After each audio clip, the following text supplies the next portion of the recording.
Hello and welcome to another Pushing Back the Shadows video. So my name's Alex and today I've got two words for you. Guilt trip. Have you ever found that guilt tripping someone can be so effective to getting them to do more or less what you want? You know, you've had a long day and you've done a couple of things already, be it the washing up, be it the hoovering, and you want them to do one thing, and you perceive it as being one little thing. So what do? You drag out everything you've done. You try and make them feel as guilty as possible. I know I've done it. But how does that translate to mental health? Does it work? It may be that as a friend or a family member, somebody trying to help, you know, you've dragged out that guilt trip. You know, oh, how could you do that? How? Why would you do that? Can't you think about these people instead? You know, all those people, they have it so much worse than you do. We've all heard it, come on. We've seen people do it. But does it actually work? No, of course it doesn't work. I've got three examples for you, three quick short anecdotes that will tell you why it doesn't work. Now the first one comes from my journey, and I met a psychiatrist who stays unnamed, but I met a psychiatrist and he discovered that I self-harm. Well, at the time I self-harmed. And his way of trying to get me to stop was, well, what do your parents think?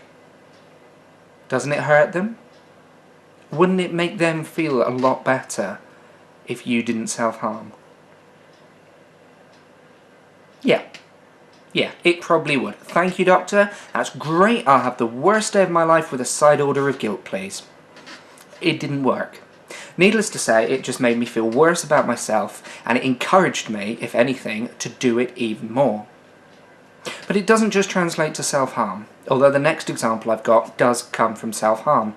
I know somebody who self-harmed quite a lot, and one of her friends decided that the best way to get her to stop self-harming was, again, to guilt trip. If you self-harm, I'll do it too. For every cut you make, I'll do one too. Needless to say, it didn't work, because instead of just carrying around the guilt that she already felt from self-harming, she was carrying around guilt for making somebody else do it. I mean, come on people, what are we thinking? It does not work.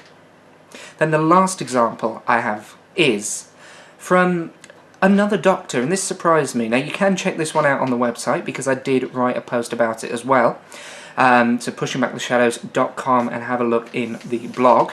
And this doctor was talking about some of the things that this person did with their mental health. I was saying, well, you've got kids, haven't you? How do the kids feel about it? You got to think of the kids, because if you keep doing it, you're unfit to be keeping these children.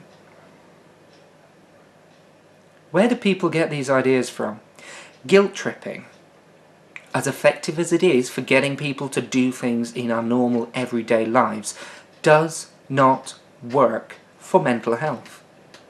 What we need to be doing is getting alongside people saying, alright, do you know what? It's okay. It happened. But we can get through this.